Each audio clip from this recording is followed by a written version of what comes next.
महाभारत में जब भगवान श्री कृष्ण पांडवों के शांति दूत बनकर हस्तिनापुर गए थे तब अपने साथ सात्विकी को लेकर गए थे।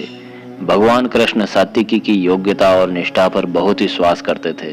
भगवान श्री कृष्ण के सभा कक्ष में पहुंचते ही वहां उपस्थित समस्त जनों ने अपने अपने आसनों से उठकर उनका स्वागत सत्कार किया और उन्हें ससम्मान आसन प्रदान किया गया। श्री कृष्ण के वहां पहुंचने के बाद मानो उस सभा कक्ष में सन्नाटा सा पसर गया हो। सब लोग एकटक ध्यान लगाए उन्हीं की ओर देखे जा रहे थे। तब महाराज धृतराष्ट्र ने भगवान कृष्ण से युधिष्ठिर द्वारा भेजे गए संदेश के बारे में पूछा और फिर भगवान श्री कृष्ण ने महाराज धृतराष्ट्र से कहा कि हे महाराज, अपने वंश को एकत्रित करने का प्रयास करें। अपने पुत्र दुर्योधन को समझाएं कि वह युद्ध करने की जिद को छोड़ दे, क्योंकि अगर युद्ध हुआ तो दुर्योधन को साथ देने वाले उसके सहयोगी और दुर्योधन के पक्ष से लड़ने वाले योद्धा क्षण भर भी पांडवों के सामने टिक नहीं सकते हैं। इसलिए हे महाराज, युद्ध का विचार मन से त्याग दें। हे नरेश, अगर पांडव और कौरव आपस में मिल जाएं तो इस सारे संसार पर उनका आधिपत्य होगा। क्या आप यह चाहते हैं कि आपके पास अपने पुत्रों में से या आपके अनुज पुत्रों में से किसी के भी शव आएं?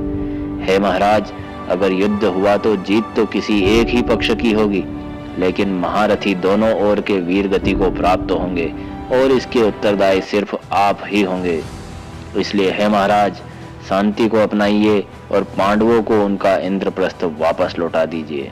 भगवान के इतना कहने के बाद में दुर्योधन ने उठकर इस शांति प्रस्ताव को स्वीकार करने से इनकार कर दिया और कहने लगा, मैं पांडवों को इंद्रप्रस्थ नहीं दूंगा।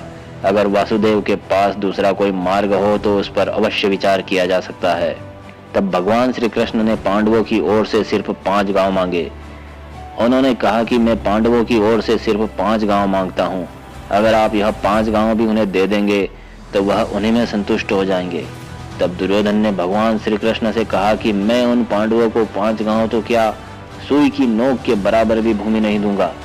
इस पर भगवान श्री कृष्ण ने कहा कि हे गांधारी नंदन, तुम क्यों अपनी माता श्री को अपने शव पर विलाप करने के लिए आमंत्रित कर रहे हो? यह सुनकर दुर्योधन आग बबूला हो गया और कहने लगा कि अगर तुम दूत न होते तो तुम्हारी जुबान काट दी जाती और मैं तुम्हें बंदी बना लेता। तब श्री कृष्ण ने कहा कि अगर तुम बंदी बना सकते हो तो अवश्य ही प्रयत्न करके देख लो दुर्योधन। और यह कहकर उठ खड़े हुए। दुर्योधन ने सैनिकों को आज्ञा दी कि इस ग्वाले को बंदी बना लो। भगवान श्री कृष्ण ने देखते ही देखते अपना विश्व रूप धारण किया। इस घटना से वहां उपस्थित समस्त लोगों की आंखें चौंधिया गई और वह कुछ भी नहीं देख पाए। भगवान के विराट स्वरूप के दर्शन भीष्म पितामह, महात्मा विदुर और आचार्य द्रोण जैसी पुण्यात्माओं को ही हो पाए।